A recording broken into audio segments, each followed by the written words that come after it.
The Islamic regime in Iran, by creating the greatest force against the Western values and Western order, by funding, organizing, and in many other ways supporting not just terrorist groups, but networks of operations against Western values and basically the global order as we know it, it has also unintentionally created the biggest weapon that Western patriots could use to fight back against this Islamic leftist collaboration to bring down what they consider to be Western imperialism. Pay very close attention to what I'm about to tell you. You're not going to hear this anywhere else. The Islamic regime has created a nightmare for itself, which is also going to be a nightmare for the entire axis of resistance and the entire global Islamic leftist alliance centered around the Palestinian cause. I'm talking about an infrastructure that has been taking years to make, but only now we're seeing its full potential.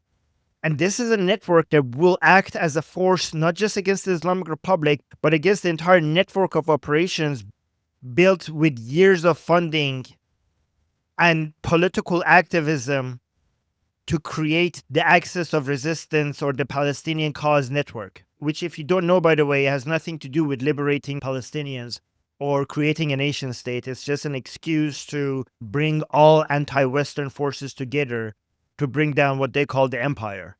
So what is this nightmare for this Islamization project?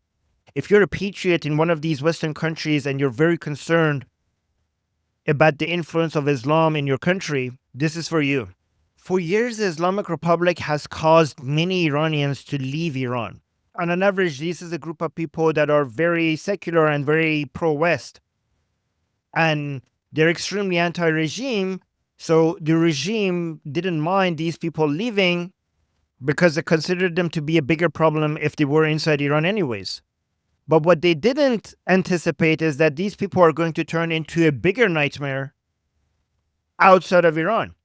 And a lot of you listening might consider this to be just a problem for the Islamic Republic, but I'm going to show you how the Iranian diaspora need to be part of the calculation of the war against Islamization by any patriot that is fighting this fight. You're dealing with a group of people with the most aggressive stance against Islamization, and because they come from the source of the problem, they're also the major part of the solution. Remember, these are the people who have lost their country for 47 years because of this alliance between left and Islam. And they have decades of experience fighting against it. So they're going to be a major asset to you in this fight, in this global fight against these forces. Remember, a lot of people have been suggesting to us that nationalism or patriotism makes people isolated in their own countries and dismiss people of other countries.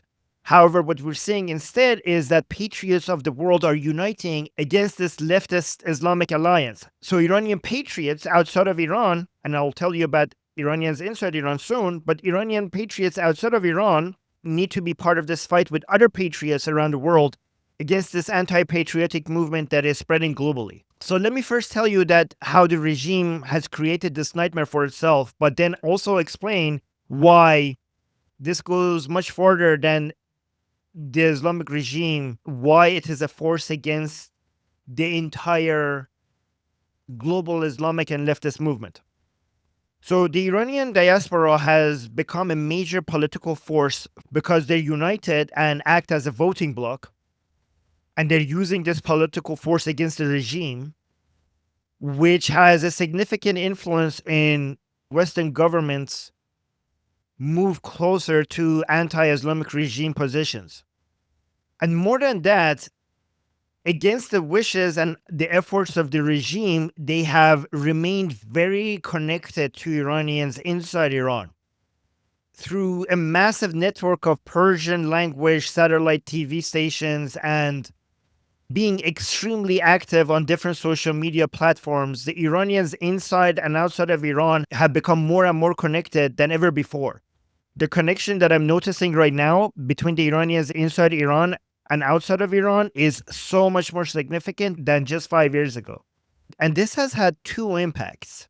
The first one is obvious, and this is more Iran related, but the second one is more global. So the first impact is that the Iranian diaspora, by becoming more connected to Iranians inside Iran, the lives and the struggles that the Iranians are dealing with inside Iran has become more and more the source of the motivation for the political activism of the Iranians outside of Iran. But here's the interesting part. In the same way, the Iranians inside of Iran have witnessed and have been shocked by the Islamization and the influence of far leftist ideologies on Western countries, and noticing the spread of that and comparing that to the experience that they had in 1979 when these movements took their country away from them, which has made more Iranians, both inside Iran and outside of Iran, to recognize this as more of a global battle, with more of an understanding that we have the patriots of all countries on one side and these anti-nationalist, both leftist and Islamic forces on the other side. This is an interesting new development because part of the strength of this anti-nationalist Islamic leftist forces was because they already saw this battle as global. They were connected with each other through their networks beyond borders, but the patriots were more locally focused.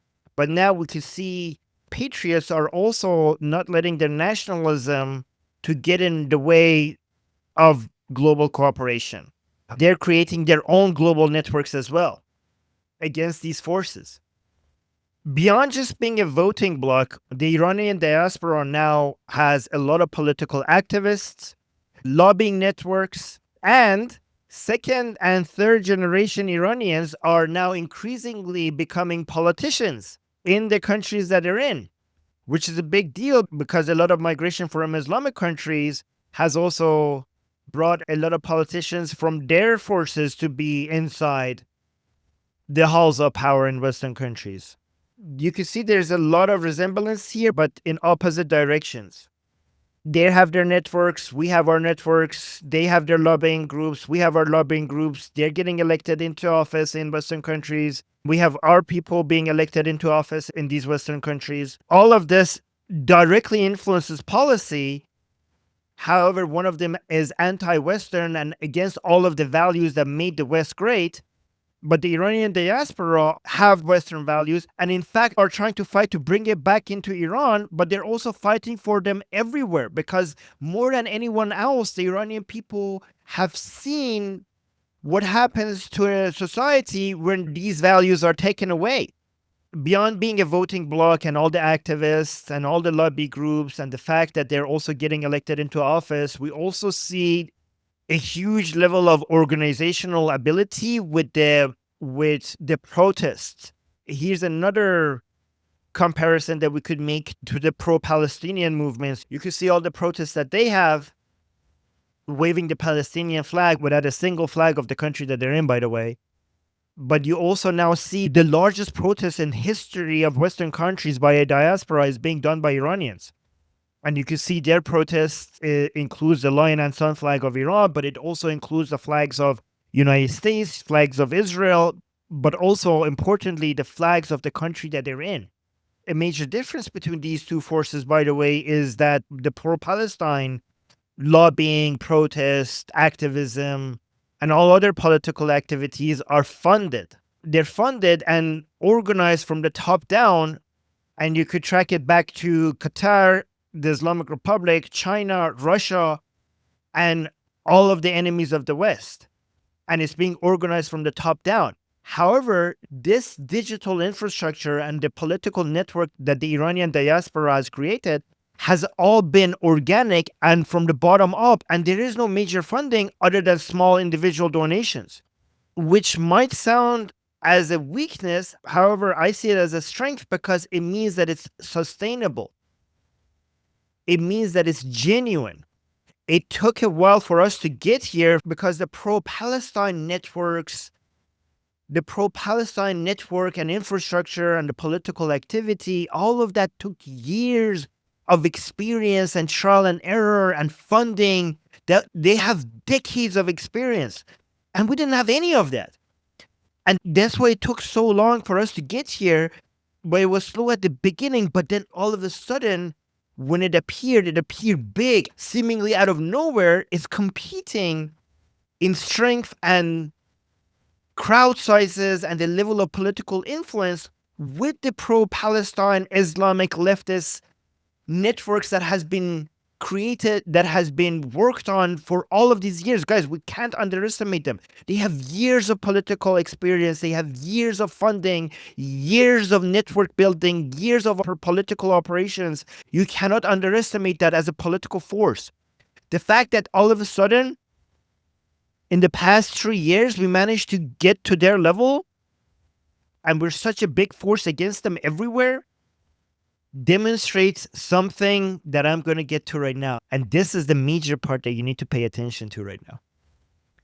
Because all of this happened with the highest number of Iranians in chain. This is just the Iranian diaspora. This is under 10 million Iranians outside of Iran. More than 80 million Iranians are inside Iran, and they are silenced. They don't have as free of a connection to the rest of the world. The Iranian diaspora has a positive impact on Western politics.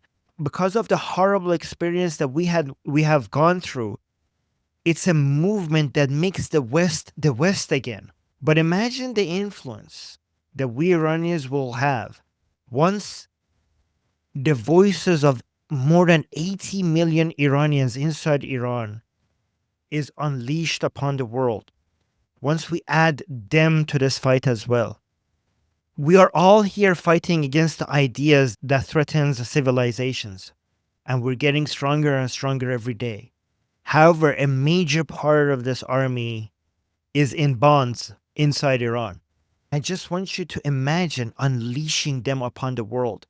Given the already high impact that Iranians have had, imagine giving the Iranian people freedom of expression and full access to internet and adding their voices to this fight. That is a nightmare scenario to the Islamization project, to the so-called Palestinian cause movement, to the anti-Western leftist movements. This is going to be the most formidable counter-narrative to the anti-Western propaganda machine. Because remember, once the Islamic regime falls, that is not the end of our fight. That is just the beginning. Our enemies are not going to disappear. In the same way that the enemies of the West are the enemies of Israel, they will also be the enemies of this new secular, democratic, free Iran. The Iranian people's fight against them will not stop.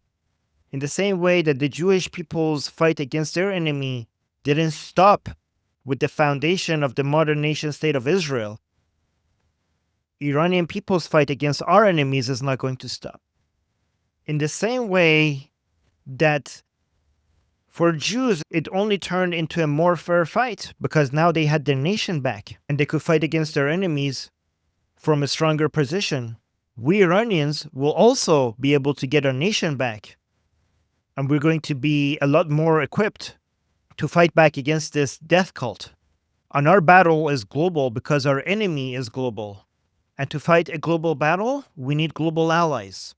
This is why patriots of the world unite, because they are all dealing with the same enemy. And that brings us closer to each other. We share the same values. They fight for death and destruction. We fight for life and prosperity. If you want to brainstorm these ideas with me and come up with strategies on how to better fight this battle, make sure you join our discussion group. The link is in the description. I'm there almost every day and we have really good discussions. Also, leave a comment here. Let me know if you agree or disagree. That's all from me. My name is Armin Navabi. I'm Israel Chai. Long live America. Javid Shah. Payande Iran.